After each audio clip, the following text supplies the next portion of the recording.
billboard, what stuff doesn't work all that well is because when I just see a name and a phone number, I'm a little afraid to pick up the phone and call that number because I don't know who I'm getting on the other side. Maybe I've got a complete idiot that now knows my name and knows my phone number and knows that I was interested in his or her product. And now they will hound me to the ends of the earth and I didn't like them, right? So Right.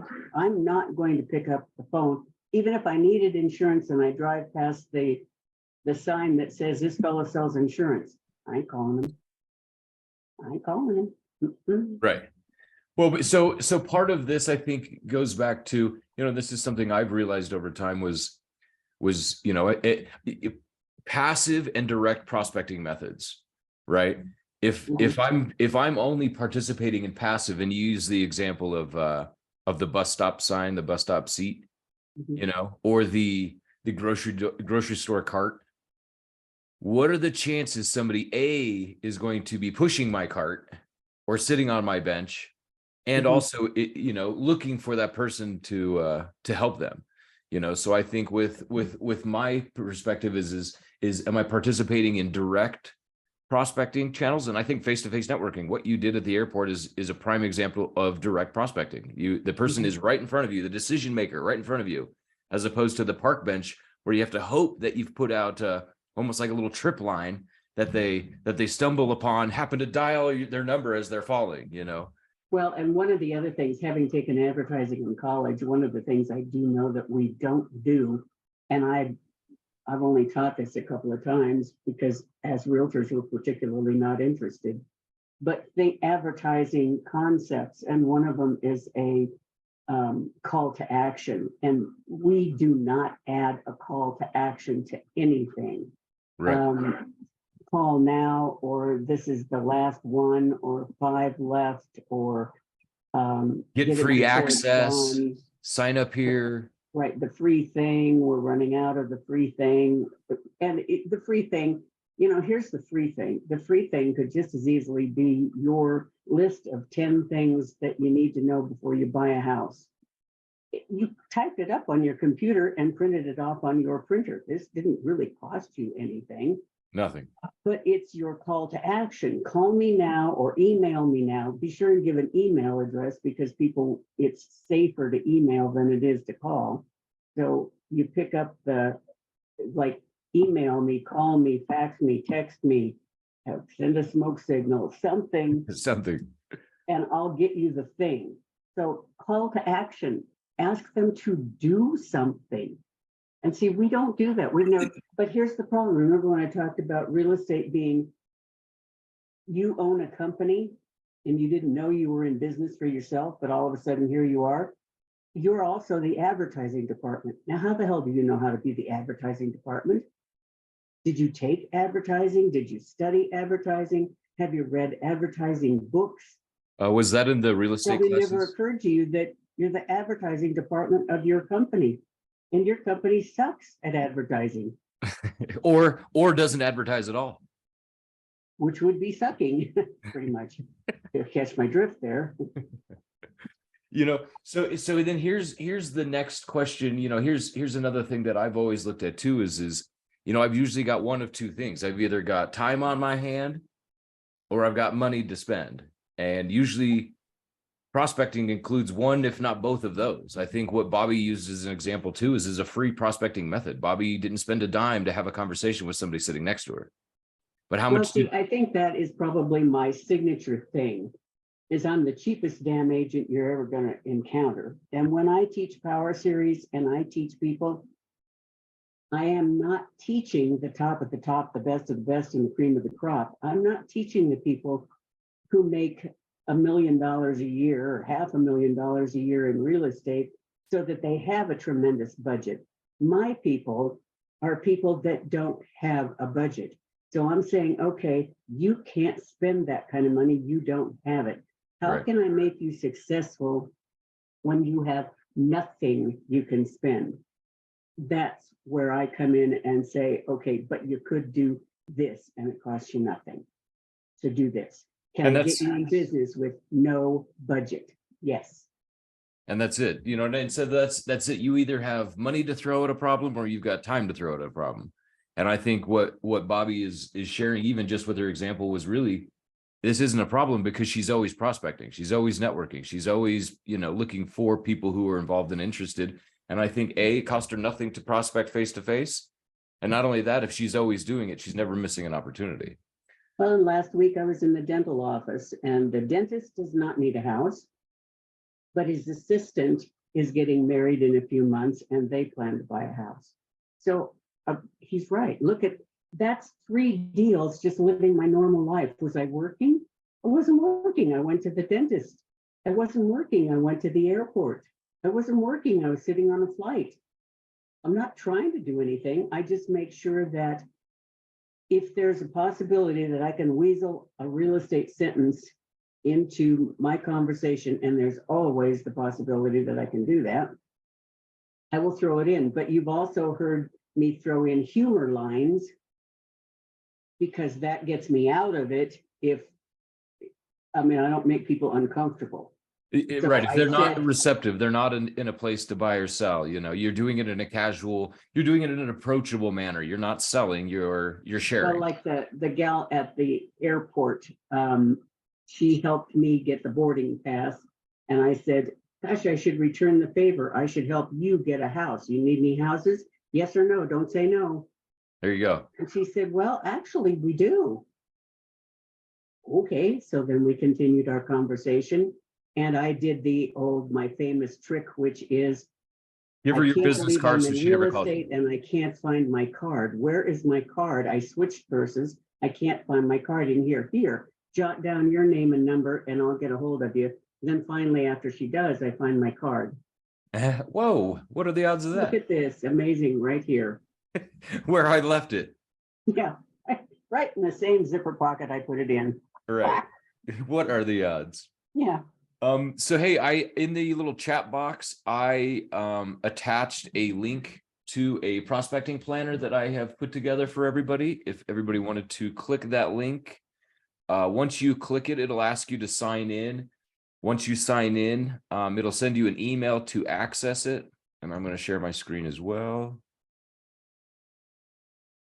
that's in the chat box. Yep. Okay. Did I disappear or did everybody disappear? You disappeared. We're all still here. I see you, Bobby. I don't see nobody. That's because you clicked that button. I clicked the button. Should I not click the button? You should. Okay, I clicked the button. And then it should take you to a screen that looks like this. Can you guys see my screen? Yes. And then at the bottom, it says save and sign up. Make sure to save and sign up, and you'll have access to this for always and ever. As well, it's a working tool that you can utilize time and time again, anytime you want to kind of put together any sort of a prospecting plan or strategy. I'm a big believer in kind of putting it down on paper. I think without a plan, it's kind of tough to execute a plan, but not only that, sometimes we never execute the plan because we never put it together. Funny how that worked. Let me know when you guys have it pulled up and you are signed in.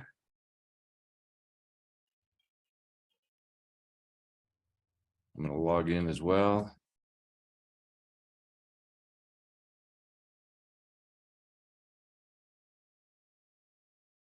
Hey, Jared. Yes, ma'am. It says share my data with the owner. So have that checked off. Yeah, that's fine. It just only shares it with me. It'll just share with your plan with me as well. Okay, no worries.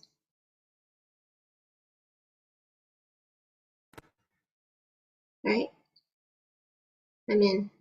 Here we go. So here's kind of where I wanted to take today. I emailed out yesterday the 107 lead generation secrets in real estate. Did anybody look at that, start reading through it, pick any strategies they liked or any strategies that they participated in the past? No. So click this here. You can access that book instantly. It's a digital read, so it'll just bring it right up to you. Within here's 107 different strategies for prospecting. And really how I have it boiled down is really into two categories, two lead sources. And that's the network, and the niche you are working to grow. And that's really who do you know that you could be prospecting from? That's your friends, families, that's your church group, that's your students, your child's parents. It's really, who is the network around you? It's the community maybe you live in. It's the peer group. I'll be honest, I get a lot of referrals from real estate agents. So one of my sphere of influence groups is actually real estate agents. But really looking at it, who are the people that you know, and what are the niches that you aim to grow?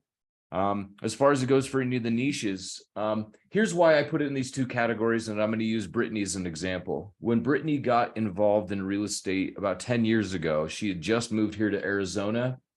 How many people do you think she had within her network of people she knew that may be buying and selling real estate? None. None. She actually moved here with her brother and two friends, and they were all in their early to mid 20s. So as far as it went for her network, the people she knew in Colorado was limited to none. So when that's kind of the case, it's either the people I know or it's the niche that I aim to grow. For Brittany, it was that she had to work a niche. I know that she started working online leads. She started hosting networking groups. She started hosting training events. But all of those little niches then started to fuel the referral work or previous clients or a network of individuals that she started to grow. So utilizing these two sources, whether that's people you know or a niche that you're trying to grow, remember that these two kind of fall into that category. And a lot of these lead generation secrets fall into one of those two categories. It's either going to help you grow your niche, or it's going to help you stay connected with your sphere of influence. As far as it goes for me, if you read through the book, you're going to find out that the secret is there is no secret. And I think Bobby just kind of alluded to that. The actual secret is just connecting with people. If we're actually collecting name, email, phone numbers, and we're growing our database and growing our actual business pipeline, that's where we actually start to have that business. So I would click this. I would start looking through the actual book itself. I mean, they're pretty handwritten notes, hand delivered holiday gifts, dream home in an MLS. I mean, all of these are basically, the best ways to stay connected, but not only that, the best ways to actually, find the actual business and work. When you talked about and people I forgot there's one more lead that I got, is my son-in-law's sister also came to the graduation. And I know that Heidi and John are not looking for a house and not going anywhere, but it didn't stop me from talking because nothing stops me from talking. We were talking actually about the homeless. Then she told the story about a friend of hers that owns a house on 17th Street, and he has to sell, but he can't because every time somebody shows up to look at the house, there's the homeless camp in front, and the buyer walks out, says, "Great house," and I'm not going to live here. So what I said to Heidi is, I looked at her and I said, "And so you didn't give a referral? Is that what I'm hearing you say? You never thought of me? You don't phone, you don't write, you don't fax." I said, "Are we breaking up?" And she goes, "Well, I didn't think of it." I said, "Well, think of it." I said, "Is it listed now?" She said, "No, because you can't sell it." I said, "Well, listen, I have some fix and flip people on a list that, maybe I can get one of them to pop for it that hasn't even seen it." So she said, "Okay, well, I'll get a hold of him and get back to you." So again, that turns out to be 4 leads because I went to graduation in South Dakota and talked to people. And networked. This is why I hammer it to people that if you don't have a budget, you at least have a mouth. Well, and I think that, one of the biggest things I think for most people is that trepidation, the fear of rejection.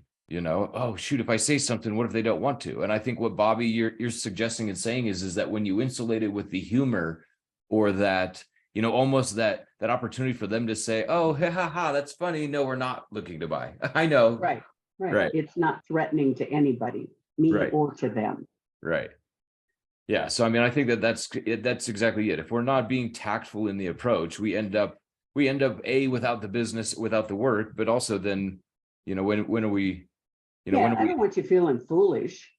I right. want you to just have some fun. Hey, Johnny, got your message. Thank you.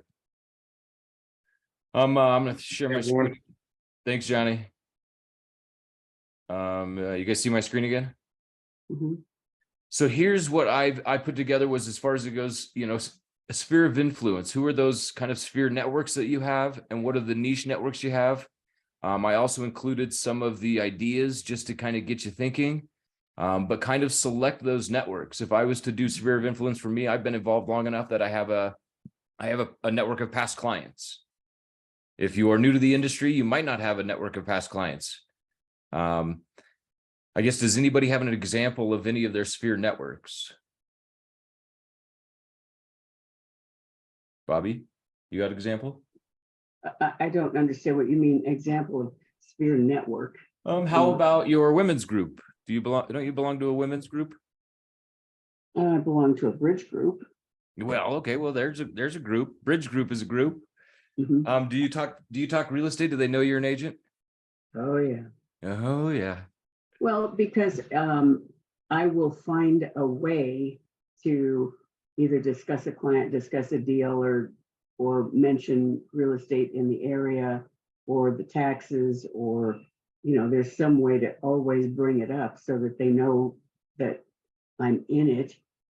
Well, and whether that's market updates, oh my gosh, things are crazy. Oh my gosh, the seller's market is slowed. I think that's what you're saying, Bobby, is that you're planting seeds without soliciting the business always. Right. So they remember that I am in business and I am active, Right. or I would be if I was doing anything. We know you're doing something because you already found two more leads over the weekend. Yeah, that was kind of accidental. That's 3. Oh, sorry, my bad. 3. There you go. I guess, what other examples are there as far as a sphere of influence network? I'll share one. One would be one of our agents here specializes in horse properties, and she actually is growing a network of individuals who are that participate in the actual, I would say equestrian would be the word, horse community. And so she grows out her network in the horse community as well as specializes in horse properties. So a lot of what she shares is both her knowledge and experience within the horse community, but also her knowledge and experience within the real estate community for particularly horse properties. I think that also falls into a niche category. If it's something that you're wanting to grow in that same example, either you already have a network of individuals in that, or you're looking to grow that network. That example kind of falls into both categories. Does anybody have an example or something they're trying to work as far as a niche, a particular network? Deb, I know that you're working relocation individuals. Yeah, so yeah, technically that would be a niche then, right? Yep. And I think so. What today is about is identifying some of those things that maybe we already are doing, but maybe don't have the solid plan to execute. So is there something maybe we could utilize, this prospecting book to find better ways to stay connected or to actually grow that particular niche? Is there something that you could find in there, whether that's an online, whether that's a Google My Business, that's a Colorado relocation specialist? What do you got, Bobby? You look like you had a thought. Me? Yeah. I did, but I didn't want to interrupt. So I'm ready. I'm it was my listening. turn. Well, what I was going to say is that when you're working on these, okay, let's go back to being the advertising department of the U company. The advertising, if we're all sitting around and let's pretend that we're in a big corporation and we're going to advertise our corporation, we're not going to advertise, I need business. We're not going to say you need to work with us because many of us could use the money. Right? Those are not the kinds of things that drive other people to us. And yet when we do real estate, if you look at how we actually do it, we stick our name and our phone number up there and we have no benefit to anybody. Item of value. That niche, let's say that you're Deb and you're working with reload, then what I would have you do if I was working with you is to sit down and we would come up with, okay, so let's pretend we're going to go to the other side of the table. We're the reload company. What are we worried about? What do we want? What would impress us? What makes us look good? Remember, because we have a business too. And if I don't look good because of something you did, that doesn't help my business. So what would make me look good that you could do? Is it that you give all this paperwork to people, that you show them exactly step by step? Is it that you're patient? Is it that you understand moving? Is it that, what is it that you do? And then sit down and write all those things out and just say, okay, if I was on the other side and I was buying somebody, who would I want? What problem do I have that I want solved? And really all throughout real estate, if we would sit down and figure out, well, who's my market and what problems do they have? What can I solve? Which is one of the reasons that I got the lead at the airport, because I told her I was a specialist in starting with first-time home buyers and those difficult ones that struggle to get in, that's who I save. Bobby, are you a specialist with everybody you talk to? Yeah. That's okay. Yeah. I lie and you swear to it. Well, No, I but don't do farm and ranch. you'll I'm not- steer clear of that one. Yeah, I don't totally skipped that one. Right. Well, and I think I think what you're mentioning, Bobby, is you said it earlier, call to action. But I think the call to action has to incorporate and include an item of value. You know, so do we actually have a call to action with an item of value? I think sometimes a standard approach usually is like, hey, I'm an agent, use me. Right, and know. see, the problem with that is that's all about you. I need the money, I'd like you to use me. Nobody gives a rat's if you need the money. So we Right. have to think about that. Nobody cares that you need the money. What they care about is what happens to me? What do I get? What do you do for me that would be any different than if I used Susie, part-time agent from the church? Right. What makes you special? And by the time I got done with this gal, one of the things that I told her is I said, she was talking about because her husband had been in construction and they could do houses that were in need of work. And I said, the problem with that is you're fighting with the fix and flip market and their cash. And she said, I know, we've lost out to them. And I said, so the only way to solve that is I said, I've got a few tricks up my sleeve. And one of them is, what if I go find one of those before the fix and flip guys find it? There you go. And I'll just go knock on doors and find it for you. Now she says, oh my God, I am so glad I met you. Well, and what are you doing differently? What is the actual value you're bringing? Right, and that's what I showed her, is that this is what you get. You get somebody who goes above and beyond. You get somebody who will go out and find a house for you. Right. Right. Well, and I'll just go find one. And you're presenting ideas that nobody else has suggested or presented as well. Right, because everybody else, I'm sure, came with the typical real estate behavior, which is, hey, use me, I'm really good, or use me, I can help you find a house. Right. I've been in the industry for 25 years or 45. Yeah, and so it just it's never giving the value. So that what goes through my mind is why do you want to use me? What good would it do you to use me? Because that's what they're looking for. Solve my problem. I don't care anything about your problem. The problem that you don't have enough money isn't my problem.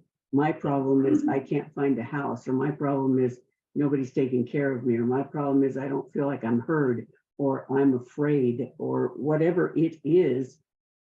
How are you going to solve my problem, not yours? Right. Well, and so that's kind of it. So even just using, so here's kind of where I wanted to kind of take this though, is are we maximizing the results for the activities we're doing? For instance, if I've got past clients, one of the easiest and free ways to stay connected with past clients, I personally believe, is that eProperty Watch. That's a free system through our MLS. It puts the seller's address in and it sends them a notification every month with the value increase or decrease of that particular property. Is that something that I have implemented? Is it a strategy that I'm working? But not only that, is there an actual return from my efforts? I would say the gauge from this would be referrals. If we're looking at the actual niche of relocation specialists, kind of the same question. Am I doing anything extraordinary to expose myself to try and get individuals who are actually reaching out to me looking for relocation support? They may not be reaching out to me because I may have nothing online or I may not have anything available for them to even find me. So I think with what we want to aim today is really dive into those, create the actual call to action with the item of value, and then where is it kind of placed? Where do we do with it? What do we do with it after that? And how do we kind of track the results? I'm going to move down. Here's kind of some more ideas. As far as it goes for creating the strategy, this is what we were talking about: time or money, and passive and direct. Select the right prospecting strategy. I think that we've kind of talked about this is if I've got money, sometimes throwing money at a problem helps, but it still requires our time. If I don't have any of the money, I have to use my time. If I have no time or money, I'm not sure how exactly this works. If we were just to use our strategy with past clients, this is where we can start selecting the strategy for past clients. I used eProperty Watch. Would be my strategy, or it would be actual just property valuation. Property valuation reports. And what route am I taking? I'm going to be sending out property valuations for that actual network. What's the dedicated schedule for this particular activity? It happens to be auto sent each month. As far as it goes for being automatically sent each month, how much energy and effort does it take me to actually implement this strategy? And then I mean, ultimately, if the dedicated schedule is sent out each month, it's kind of no work for me at this point. I just have to then work the rest of the strategy. What we'll be doing, be specific. What should I do if I'm sending out the valuation report? Is that enough to get referrals? Maybe me sending an email to them once a month, at least reminds them that I'm still in the industry, reminds them still in the business. But I would say being specific on the actual activities, I should be calling each of my clients at least once a month to chat about their valuation and plans for the future. Use the Ford approach to fuel dialogue. I'm guessing on that one. I hope you're not planning on taking a secretarial job if this doesn't work out. I have zero plans on that. Because let me help you with that. If it wasn't for spell check, we would all be lost. So my list of activities don't just include setting up that autopilot, setting up that auto campaign. It really should be specific and action oriented with that item of value. You got a thought, Bobby? I did. You're still looking at me with my mouth open, right? So I was thinking one of the things that would be really effective on this is, let's say you've done a property evaluation, you sold a house 5 years ago for X amount, and it's now worth 200,000, 300,000 more. And so you've sent this over and you've said now your place is worth 600,000.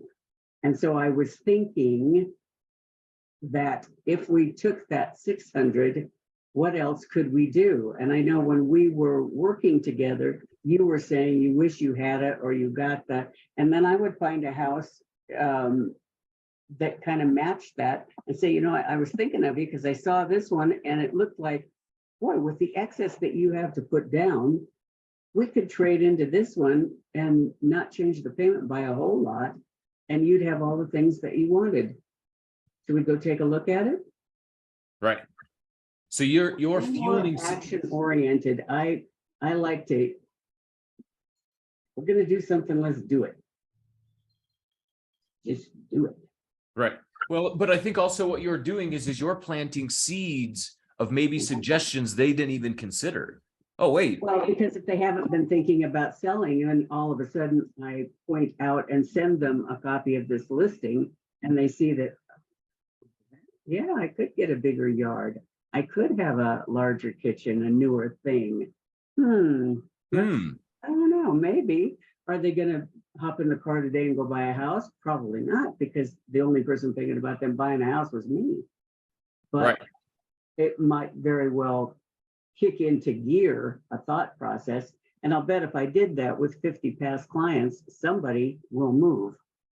Right. Well, and so that's it. So what Bobby's also suggesting and saying is this isn't just you know, this is a suggestive strategy. This isn't just me checking in. Hey, just wanted to make sure you got what I sent. Oh, we got it. Okay, good. Bye. Click. No, hey, did you get what I sent? Did you notice it shared this? And did you know you have these options, routes, or strategies as well? So you're always giving the additional suggestions. Well, and here's what I think is powerful about what you're talking about today. And I have been on vacation or retired for months and months now and have done absolutely nothing. And it's fine with me because I already know whenever I get tired of it, I'll just go get some business. And how I'll get the business is just like I said, I talked at the dentist, I talked at the airport and on the trip. And now all of a sudden I have 4 leads. So whenever I want to quit screwing around and go get somebody, I will. And if I wanted to quit screwing around and go get a past client, this is exactly what I do, is what you're saying here. So if anybody's sitting out there saying, I don't have enough business, geez, what am I going to do? Well, there's 2 ideas. Pick one or pick both and go round somebody up. Well, and I think that becomes the action, you know, and I even shared it on here is are we being consistent? You know, consistency is key, you know, and implementing a strategy and maintaining it. If I'll give you an example. I used to send out a magazine to everybody, to all my past clients. What happens when I quit sending the magazine to all my past clients and quit making phone calls too, just because I was tired? I'm tired of spending the money or tired of making the phone calls and saying hi. What do you think they think? They think you're out of the business. Yeah. I'm done. Oh, Jared, I don't got no Jared's magazine no more. I don't hear from Jared anymore.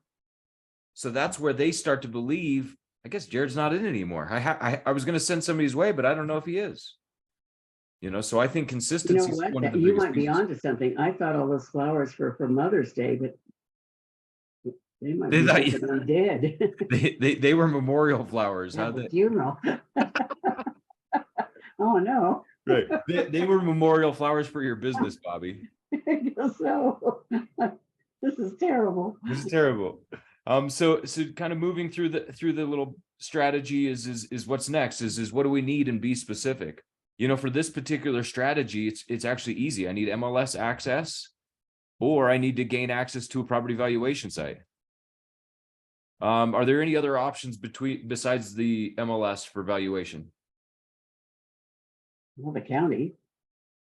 I would say your county assessors would be one, your assessment adjusting and changing. They have a lender program, and I cannot recall the name of it. What is the lender program that every lender signs up and shares with their agent? Yeah, I'm drawing a blank because I don't use it. Anyway, lenders have a program. As far as it goes for list of supplies here, really, I just need the MLS property valuation site, as well as a phone. What else do we think we need as far as supplies for this? It's pretty simple. I don't really need anything that I'm not already spending money on. I'm already spending my MLS dues to keep my MLS access. I might as well be utilizing the additional tools that are incorporated. Next one, and this incorporates what Bobby said. What is the actual call to action? What is the call to action and what's the item of value? Item of value, approach and script. For this particular one, the item of value, I think, is their actual valuation adjustments. What's happening to their property? I don't think there's any homeowner out there that doesn't care somewhat to know if their home's going up in value or decreasing in value. Can we agree? Hey, So- Jared, Yeah. is it HomeBot? HomeBot, that's what I'm thinking of. Thank you, Deb. Sure. Home valuation report, I believe, is the item of value. Home valuation report, and I would also say my monthly check-ins and check-ups. Monthly check-ins and checkups, I think, is one of the biggest things. Hey, how's it going? How's the house? Did you guys have any questions? Did anything happen? Can I help provide any other services? Have you guys considered rolling the equity? It looks like you guys are sitting on, like what Bobby said, you're sitting on 200,000 in equity. You know, can we roll this or transition this over? I think that's where, you know, utilizing that item of value. What am I actually giving them? What are they getting from it? And what's the script or approach that I'm using? How do you feel about your property's value so far?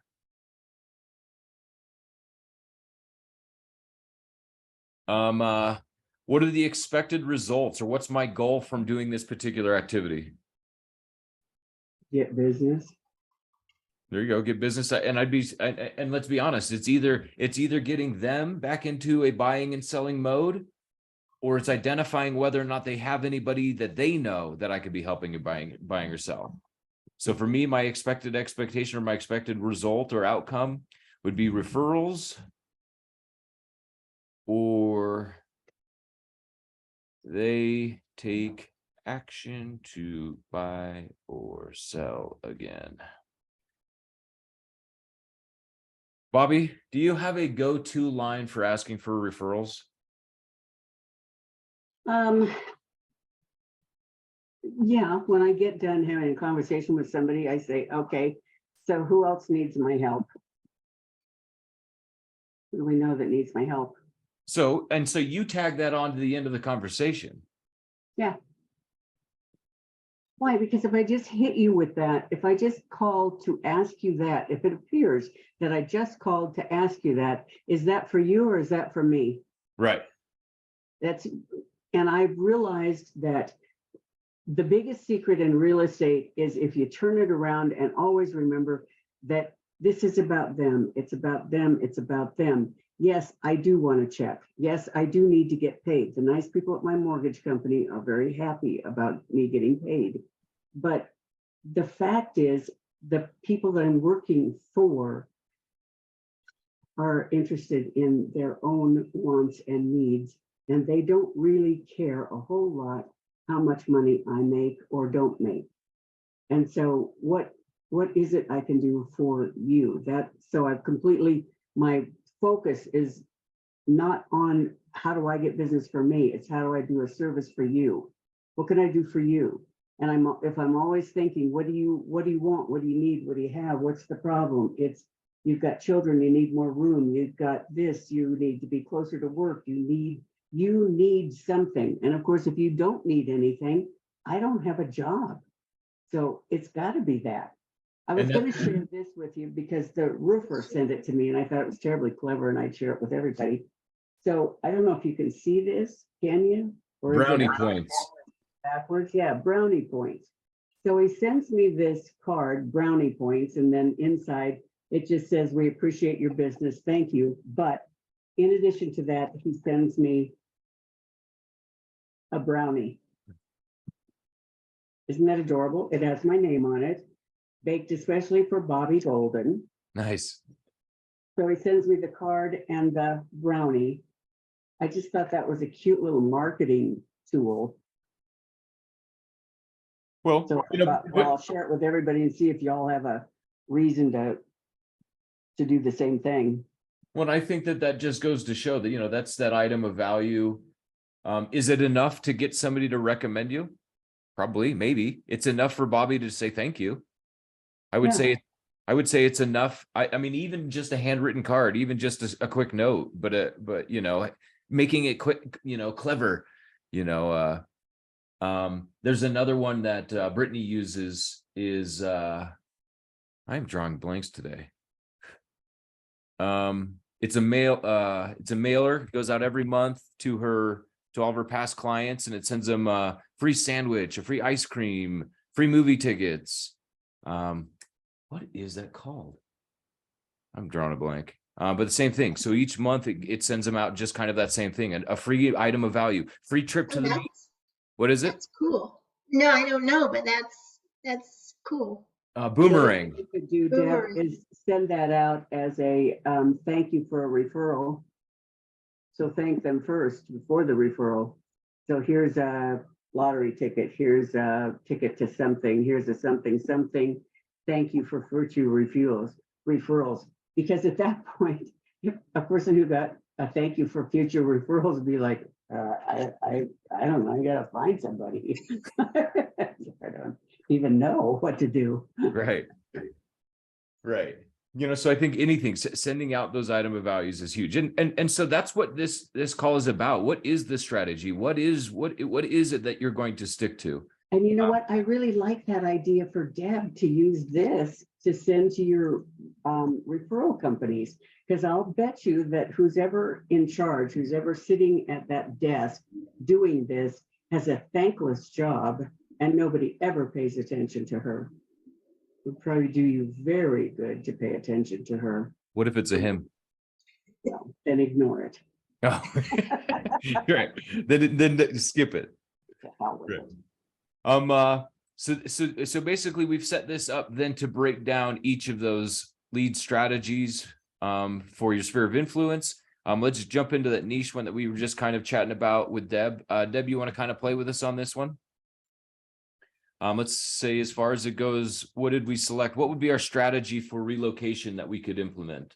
Online business, a Google My Business ad. We could do, like Bobby said, even networking with the individuals at the offices that you belong to get additional referrals from them. Is there anything we can think of? Is there anybody even who has a niche that we could be exploring? Bobby, help us out with this one. What could we be doing to connect with that relocation? Well, to connect with that relocation, she could do the brownie. She could do just sending a card saying, thank you for your past business. I really enjoy it. One of the other things, and this will get you way far in the world, to contact the person that you have worked with and say, you know, Marge, you did such a great job for me, and I really appreciate your referral. I would like your boss to know what a great job you do. Who is it that you work for, so that I can send a note and tell them how great you are? Now, who's working at a job that wouldn't like their boss to get a pat on the back that said, I did a good job.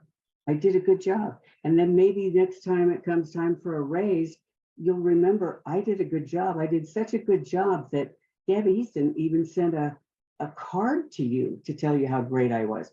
I got a closing that wasn't going to close, a $700,000 closing that wasn't going to close. I got it to close because I called the supervisor to my mortgage person to tell her what a great job my mortgage person did. Although my mortgage person had not been really cooperative, she so enjoyed it that I had done that. I said, whether you could do this or not, I just wanted to know how hard you tried. So then I got it done. There you go. Put it together if I hadn't. So it's so we can do that. We can do the brownie. We can do. So what else are they thinking? How about a Starbucks card? Although that's $5, I don't know if I'll spend that. But you know, it could be something just getting your attention or to them. And then perhaps an attractive trifold that talks about what you get when you work with Deb, that you get this dedication to the referred party. I will make you look good. Because remember, who are we selling? We're selling her. What does she want? She wants to make sure she looks good. She needs to look good for the customer. She needs to look good to her boss, she or he. That person needs to feel like somebody pays attention to me. And what do you think the rest of the agents do? Do they pay attention to that person, or do they just, they take the referral, they do a good job with the referred person and think, well, this ought to solidify my business with this company because I did a good job with the Johnsons. Remember, that person sitting behind that desk doesn't know the Johnsons and doesn't really care too much about what happens to the Johnsons. They care about themselves, though. Right. So a thank you card as something they can keep, a certificate. Maybe you sent a certificate that said best relocation person, operator, whatever you want to call them. And where do I get those? I get them at Office Depot, and they come in fact, if I would get up and go right over there to my storage, I would get one out for you. You know, they're a certificate. So you can put on there just best person to work with or something, just for fun, and send it. And then somebody's got, yeah, well, somebody liked me, you know. That was that a boy or that a girl that helped them through the day, made their week.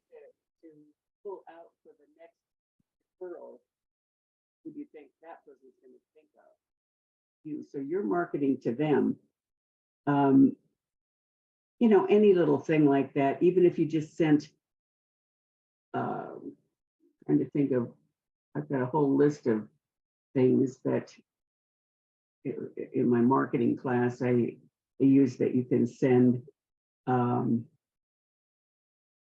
trying to think what would work for them, but anything that just get your thoughts in front of them, and then stay in front of them just like they were actual customers. So that would be my 2 cents worth on that niche. Yeah, that makes sense. Thanks, Bobby. Yeah. As far as it goes, Bobby, let's keep rolling with this example. As far as it goes for maybe a dedicated schedule for this correspondence or communication, what should be the frequency of these notes or these basically thank you cards? What do you think, Deb? Months. Every what? 3 months. I was thinking every month. You know, there does get to be a point where you're annoying. And if I'm at work and I get another one of your things every month, it's like, gosh, you know, one more thing to throw away. Right? I love it. I really got like enough. your style.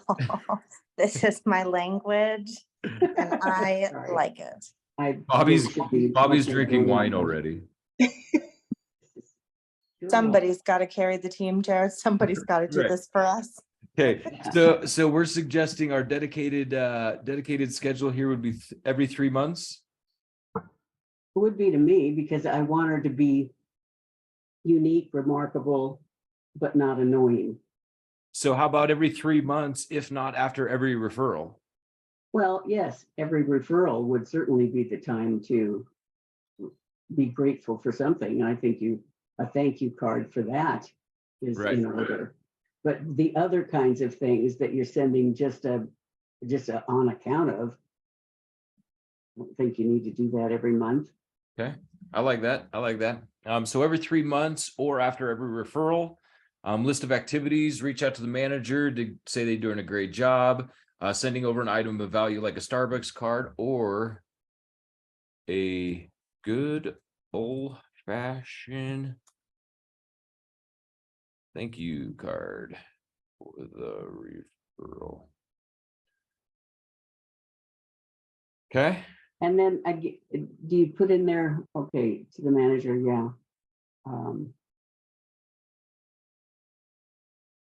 then if I got to know that person very well, I might send something like, let's say that I find out that she has 2 kids.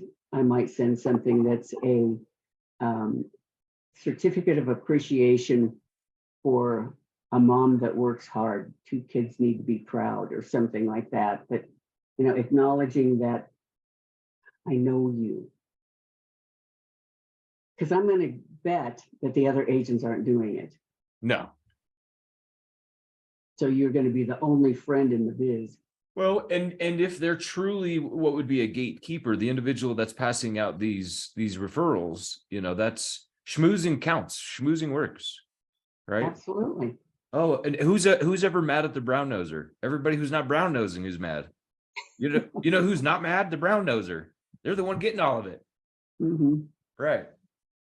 Well, and all it's really doing is showing an appreciation for other people. And again, do you see how it's coming back to recognizing that I recognize that you sit in a cubicle all day and hand out leads and follow up on paperwork and get all of the things that the company wants. And I mean, it's got to be a lot of boring humdrum kind of stuff. How often do you get yelled at because something isn't here or isn't there? Or, I mean, it's repetitive and it's probably thankless. And finally, somebody comes along and recognizes that that's, and just says, thank you. Thank you for doing your job. I do that with like holidays or something. If I'm out shopping or something, I thank those people for working. Well, but I think it also, ask yourself how appreciative, how well do you feel when you're appreciated for what you do? I mean, we're in the service industry. Right. How many times do we help clients and almost never get that thank you? Or on the reverse side, how many times have we helped our clients and felt that thank you? So I think this kind of echoes that same experience. Everybody appreciates being appreciated. Yeah. So I just think that's a huge plus on hers. That's something that she could do. And it makes more sense than sending something. Well, it's not that you wouldn't send things to people, but this one is a good connection. Let's say item of value, script or approach. Let's say gift with card. Just a simple thank you. Personal message that lets them know I care. And I'll bet if you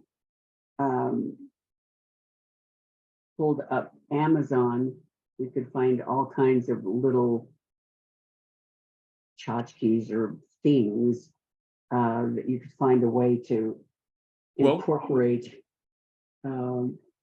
and send it.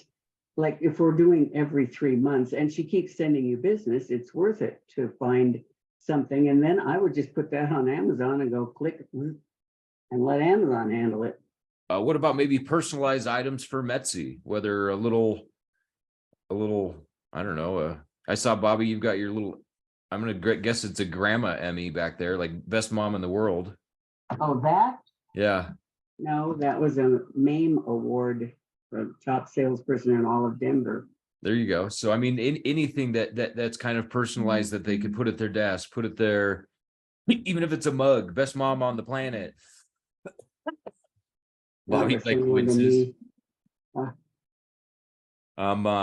Anything else as far as the item of value, script or approach that we could be utilizing for this?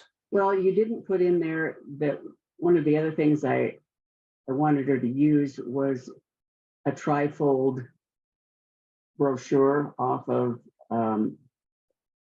Canva. well, Canva would be a great place to do that. It would have your picture, it would look all sparkly nice, and then you're going to sit down and work like you're in the advertising department of the Deb Easton Company. What are we selling? We're selling great service. Because and here's why she's interested in, I keep saying she, because I'm assuming that most of these people are, the ones I've dealt with are, that she needs to look good. If she sends out a referral to a total buffoon, that's not looking good, is it? Because Right. Some executive ends up calling the company and saying, you sent me to an agent that was the dumbest person on the rock. Oh my God, we had a hideous time with her. And somebody's going to be in trouble over that. Right. So I need to sell this somebody. What are they getting? And so I need a list of bullet points or something that here's how I handle it. Okay, here's another. This is free. You didn't pay for this. You ready? Ready. get a bottled water and go to Office Depot and get labels. I can make those labels on my computer, so I just type it in the program on my computer, the names of the people that Mr. and Mrs. Joe Smith. And then usually when I know when I'm showing the house, I put a date, house shopping and the date. So then I print that on my computer, I take it, I peel it off, it's a peel and stick it over the label of the water.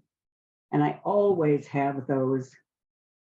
I do them for most all showings, but I would do it for my relo people and say, welcome to Denver or something like that. And then, and so here's where I'm going with that.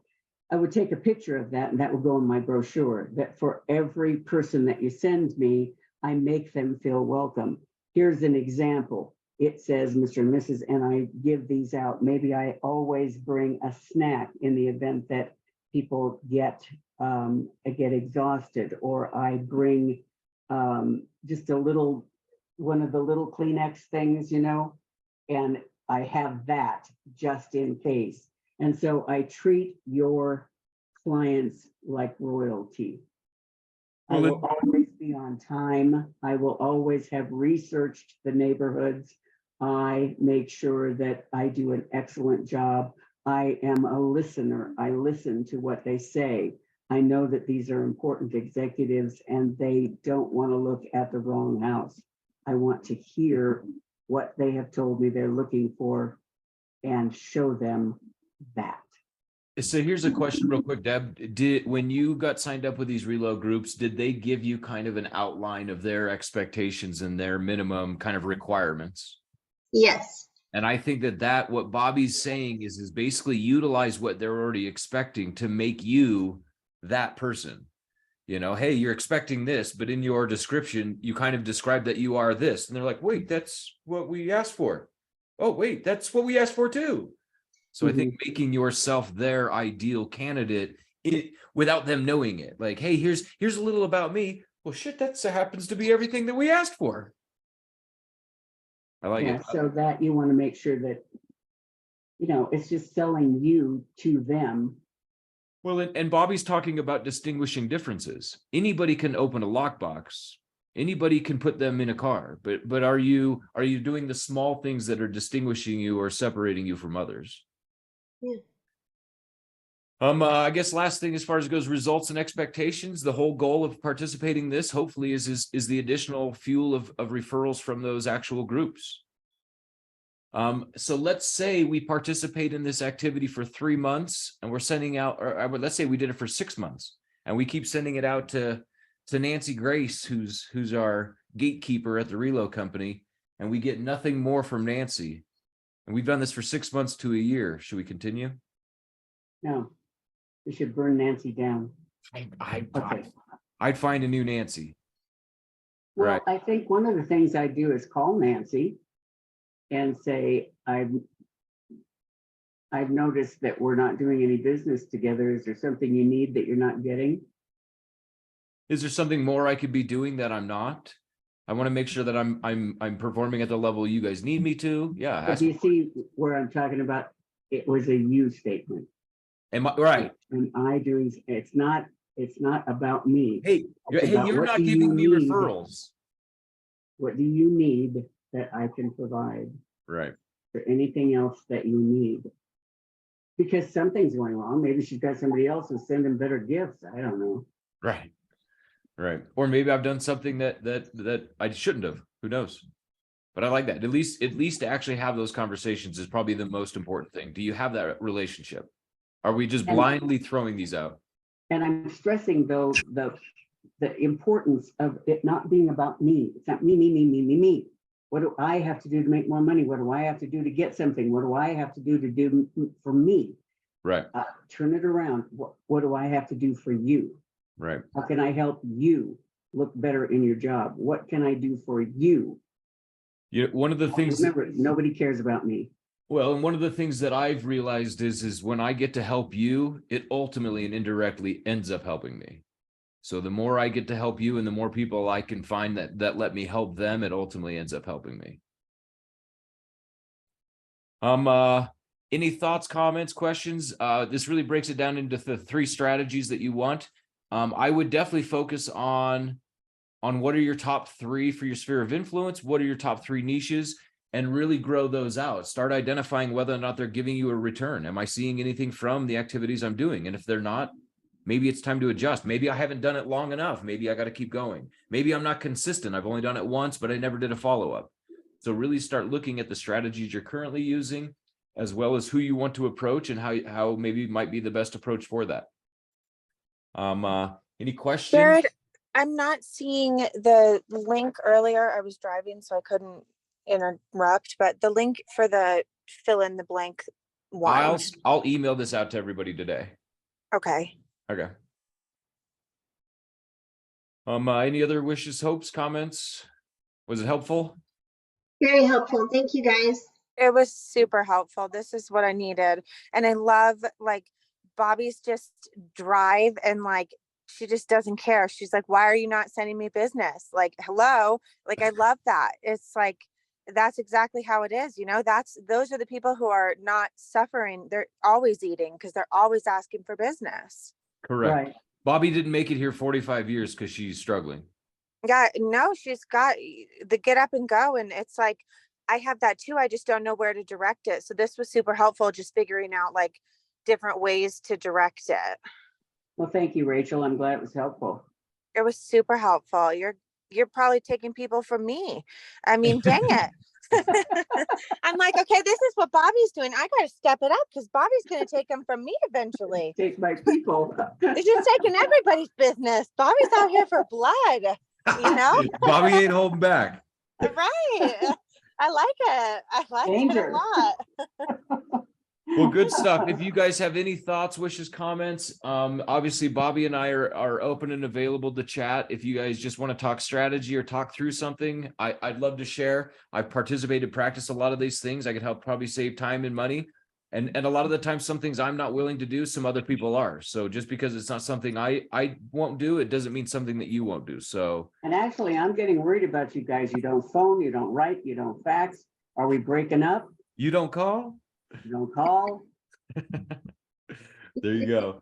Well, if you guys need anything at all, let us know. I will send out this recording today, as well as the link to the fill in the actual one pager. And if you guys need anything, just let us know. Thank you guys so much. Thanks, Thank guys. you. Have a great day. Bye. I'm going to call you. Are you around? I am. Okay, I'll call you. Thanks, guys. Bye.